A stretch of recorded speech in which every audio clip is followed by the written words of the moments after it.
How can you go on a business trip abroad if you don't have a job? Aren't you embarrassed to lie like that? It's not a lie. I really am going overseas for work, I said. Well, then we're getting divorced, he said and walked out of the room. To him, it seems like working from home means I'm just being lazy and not really working. But I have a steady income and even help pay for our living expenses. Still, he doesn't see it that way. A few days after I got back from my business trip, I found divorce papers on my desk, already signed by him. If he can't understand me after all this time, there's no point in staying married, is there? So I signed the papers and went to the court. My name is Kelly Clarkson, and I'm 31 years old. My husband, Eric, is 34. We started dating in college and got married when I was 26. We were more like best friends than romantic partners, always speaking our minds. Sometimes that's good, but it can lead to unexpected problems. For me, the problem started when I talked to him about my dream. I've always wanted to run an online store selling imported goods. I got the idea while working part-time at a boutique as a student.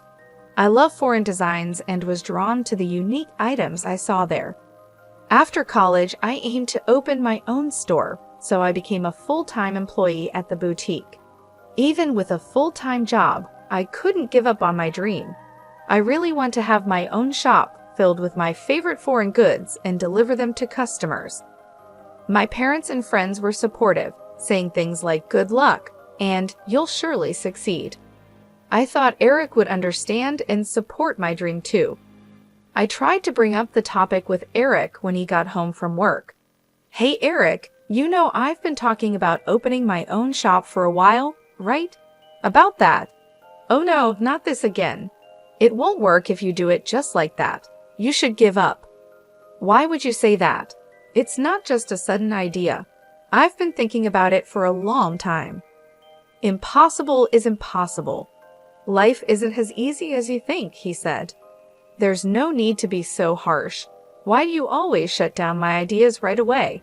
I said, raising my voice without meaning to. Eric looked at me with cold eyes and a scornful expression. Then tell me, what's your plan if this idea of yours doesn't succeed? Well, I know it won't be successful right away, but... And what about your income until then? We're splitting the rent and living expenses now, and you're telling me I have to cover it all. No, that's not what I mean. I have some savings for the initial costs, and I'll still pay the rent. Oh really? Then do whatever you want. But if it doesn't work out and you regret it, it's not my problem. Every time I talked about starting my own business, Eric always got upset. The reason was simple. He worried my income would become unstable. The import shop where I worked was in a good location, and we had a lot of customers. Because of that, my income was pretty high, almost the same as Eric's, who worked in an office. It might even be a bit higher. That's why I often paid for meals when we went out and sometimes paid a bit more for the rent. The idea of my income going down was something Eric just couldn't accept. At first, he would say things like, "Why rush things?" or "You should take your time and prepare," in a kind voice. But now, he didn't mind hurting my feelings. Even so, I didn't give up on my dream of having my own shop. No matter how much Eric was against it, I focused on making my dream come true. As a result, I'd overcame his objections, and at the age of 27, I started an online boutique. At first, just like Eric predicted, it was hard to get things going smoothly. But over the years, I tried all sorts of strategies. I used the advantages of an online shop by outsourcing to well-known e-commerce companies, promoting on social media, and doing everything I could to succeed. Thanks to these efforts, a year after starting my own business, things began to look up. I was able to make a steady income. I expanded my customer base and added more products. Now, my yearly sales have reached $600,000. Because Eric was so against my business, I never talked about the sales. I figured he wouldn't care anyway, and he never asked. but he always reminded me about paying the rent and other living expenses. I always just gave him the money he asked for without making a big deal. I kept our conversations about work as simple and non-controversial as possible. But then, one day, something happened. I got a message on my online shop's direct messages. "I'm a regular customer of your shop. I was wondering, in addition to the international knickknacks, could you also sell furniture?" Actually, many customers had asked me to sell furniture too, but unlike small items, selling furniture online is more complicated. Furniture is more expensive, and things like the material are important. Even though I had worked in an import shop before, there are risks in buying and selling furniture without seeing it first. So I decided to call my old boss from the import shop to talk about it. "Hello, is this the manager? I have something I want to discuss with you." As soon as the manager, Rachel, recognized my voice, she sounded really happy. "Kelly, it's been a while. If there's anything I can help with, just let me know." Well, I've had some requests to sell furniture in my online shop. Furniture? That sounds like a big task. I was thinking of checking out the actual items before selling them. How did you find your products, Rachel? I see what you mean. I can definitely help with that. Rachel, who had connections with suppliers from other countries, offered to contact one of them and arrange for them to provide furniture for my shop. Because of my good relationship with Rachel, the overseas supplier was willing to help. I decided I would travel abroad to find the furniture. However, I couldn't just leave without telling my husband. So that night, I brought up the topic with Eric. "Eric, about the week after next, would it be okay if I'm away for about a week?" "A week? Why so long?" he asked. "Well, I might have to go abroad for work with Rachel from the shop I used to work at," I explained. "Abroad? If you're going to lie, at least make it believable," he said, sounding like he was mocking me. "What?" I asked, confused. He pointed at me with a mocking look on his face. "You're going overseas for work? You're almost unemployed. What are you even talking about?" "Wait a minute. You know I run an online shop, right? This trip is to find new items for the shop," I tried to explain. "So you think I'll just believe you if you say it's for work? Are you stupid? Your little shop won't get you far. Think what you want, but our sales are good and our customers are growing." "This trip is because a customer requested it," I insisted. "If you keep pushing, I won't allow you, practically a shut-in, to leave home for a whole week," he said, then stomped off to the bathroom with a beer in hand. A deep sigh escaped from my lips. Why can't he try to understand? His reaction is too harsh just because he doesn't approve of my work. But I can't go abroad without his permission. I need to convince him, no matter what. Even though I was nervous to bring it up again, I couldn't ignore the problem. The next day, when he came home from work, I spoke to him again. "Eric, about yesterday's discussion." "Look, I'm tired. I don't have time for your lies," he cut me off. "I'm only telling the truth. An unemployed person going on a business trip abroad? You're good at lying," he said, mocking me again. "I'm not lying. I really have to go abroad for work." At that moment, I grabbed his arm, pleading with him. He looked down at me, mocking me again. "Oh, really? Then liars get divorced too." "Divorced? What are you saying?" "I can't stand liars, especially people like you who always try to show off. I didn't mean." "Shut up. You just want to use a lame excuse to go on a vacation abroad. I bet your boss is a man too, right? Divorce. I'll make sure to demand my share of everything," he said, storming out of the room.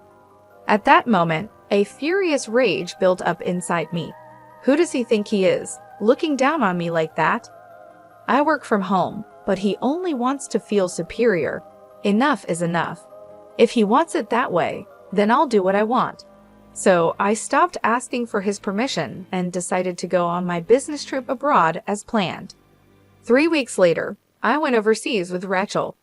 We went straight to our suppliers in the US, where we checked out the furniture and accessories I would sell in my boutique.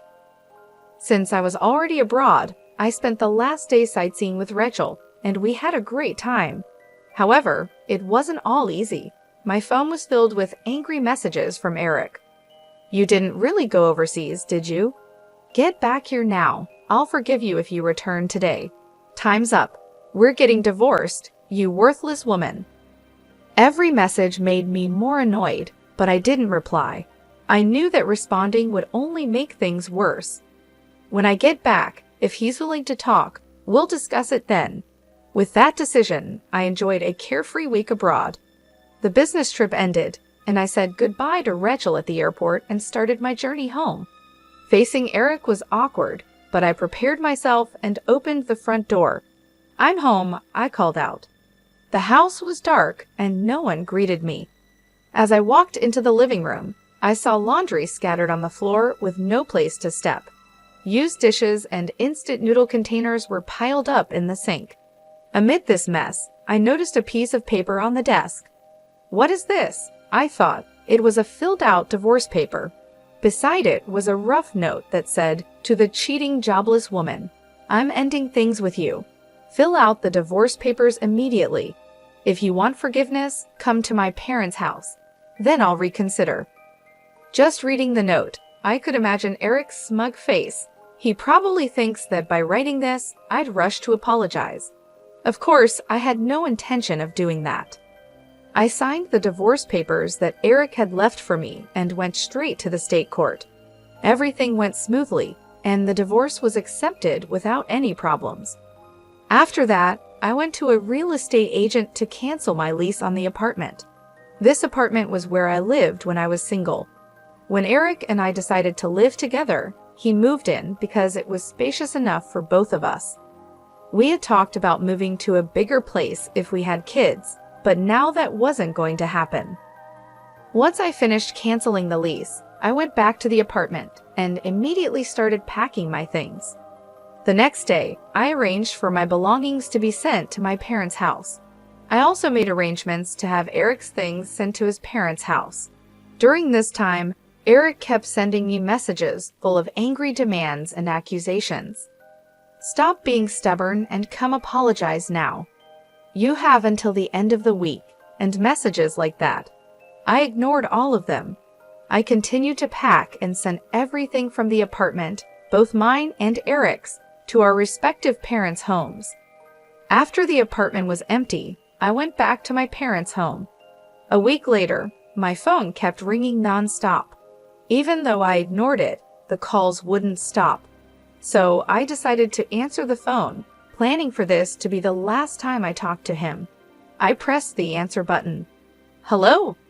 Immediately, Eric started shouting, "What the hell do you think you're doing?" Surprised by his loud voice, I pulled my phone away from my ear. I decided to record the call just in case something happened. Then I spoke again. "What's the big deal? There's nothing left to talk about. Don't mess with me. Why were all my things sent to my parents' house? I just got to the apartment, and it's completely empty." "Oh, that. Well, I canceled the lease on the apartment, so I sent your things to your parents' house." "What? You didn't even talk to me about this," he yelled. "There was no need. You were so sure about the divorce, so I made my own plans. I didn't think you would want to stay in the apartment that was under my name," I explained calmly. "You had no right to touch my things," he shouted angrily. "Actually, I did. You left the divorce papers and made it clear you wanted out. I just took care of the rest," I replied. "I can't believe you would do this. You're so selfish," he continued. "Eric, you called me a cheating, jobless woman. You wanted a divorce and didn't care to talk things through. Now I've made the changes you wanted.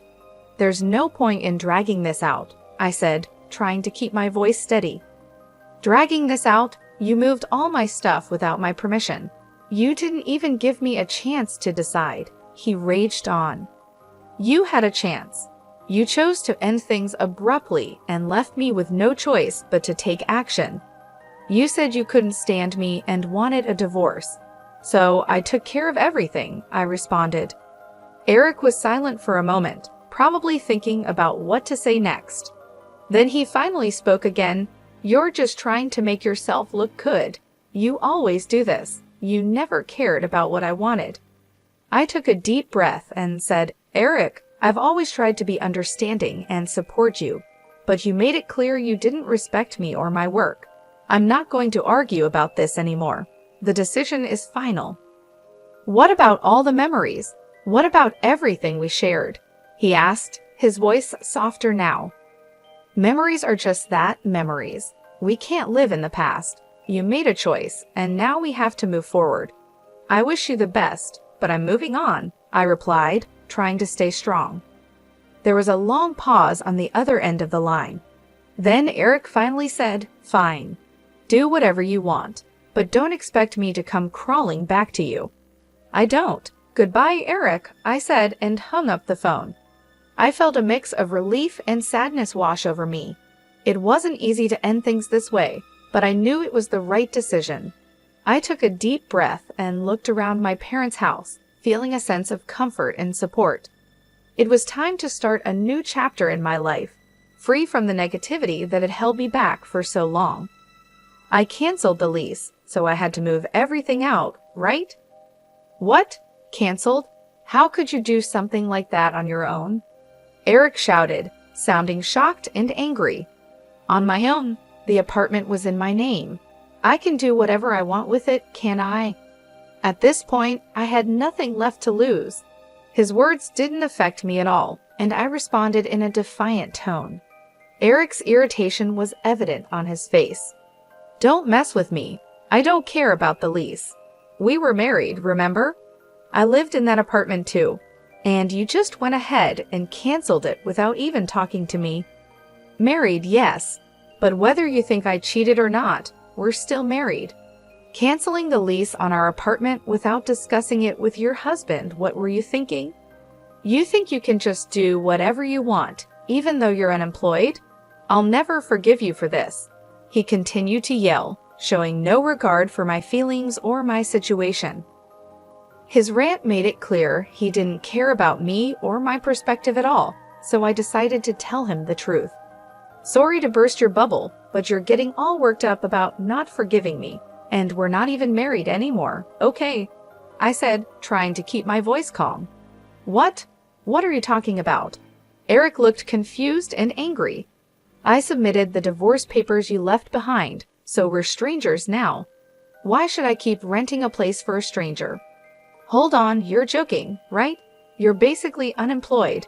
You'd be in trouble without me," he said, trying to sound like he was still in control of the situation. "What? Don't make me laugh. When did I ever say that?" I replied, feeling a mixture of frustration and relief. Eric was caught off guard and didn't know what to say. He stammered, trying to find the right words. Taking the opportunity to release my pent-up frustration, I continued, "You've looked down on me all this time. I'm not the unemployed or jobless person you think I am. I didn't cheat on you. I was traveling abroad for work to find products for my customers. If you can't believe that, fine. But just so you know, I'll never forgive you." "Well, wait a minute. Your online store, it's not like sales can just go up like that," he said, still trying to argue. "I've been working hard for the past 5 years. You don't know anything about what I do, and you didn't even try to understand. You kept making assumptions and treating me like I was worthless." "5 years?" he asked, clearly surprised. "Yes, 5 years. Just so you know, I've been making many times more money than you. You looked down on me and belittled me. I don't want a marriage like this. You can live a miserable life on your own for all I care." Eric stood there, speechless. He didn't know how to respond. I could see the realization starting to dawn on him that he had been wrong about me all along. But it was too late for regrets.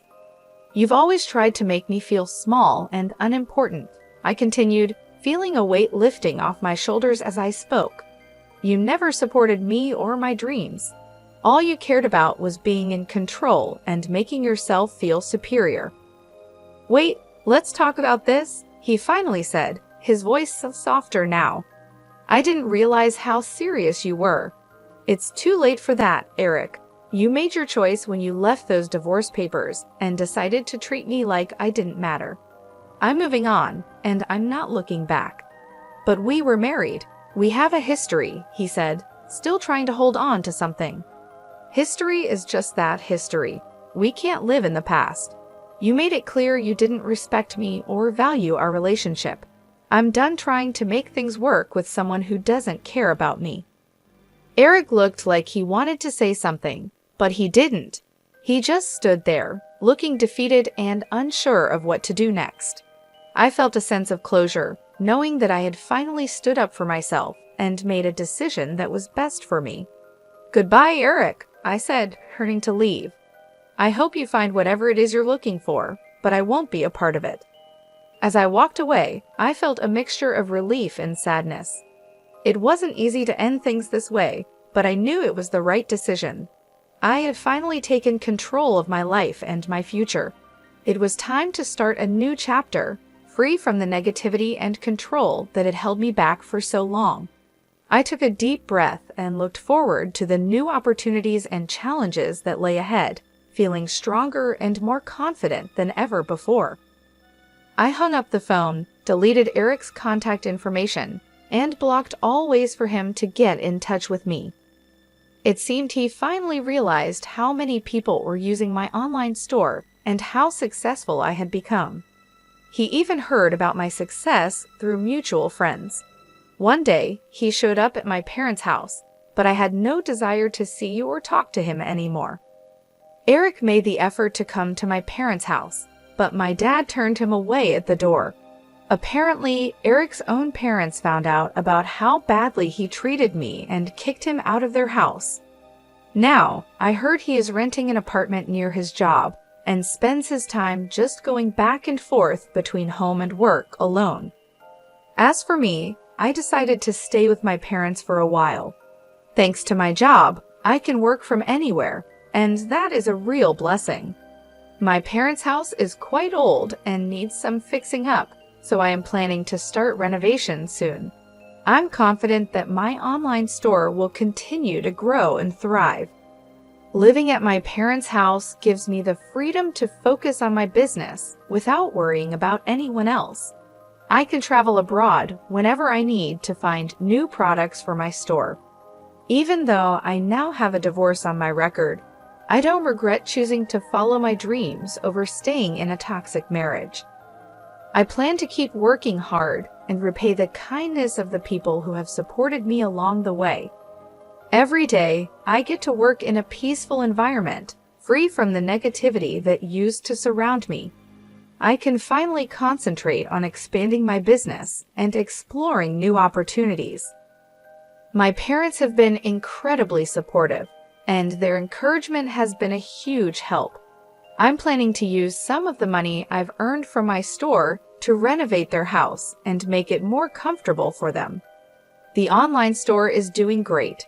I've expanded my product range and attracted more customers, which has helped increase sales significantly. I'm excited about the future and all the possibilities that lie ahead. Without the burden of a controlling partner, I feel more empowered and ready to take on new challenges. I've also reconnected with old friends who have been supportive and encouraging. They're happy to see me doing well and pursuing my passions. It's been refreshing to spend time with people who genuinely care about me and my happiness. Traveling has become a big part of my life now. I often go abroad to find unique products for my store. These trips have not only helped my business, but also allowed me to see the world and experience new cultures. It's something I always dreamed of doing, and now it's a reality. Looking back, I realize how important it was to put myself and my dreams first. Staying in a relationship that didn't support my goals would have only held me back. The decision to move on wasn't easy, but it was the best thing I could have done for myself. I'm proud of the progress I've made and the person I've become. The road ahead is full of potential, and I'm eager to see where it takes me. My focus now is on growing my business, taking care of my parents, and enjoying the freedom to live life on my own terms. I'm excited about the future and grateful for the opportunities that lie ahead.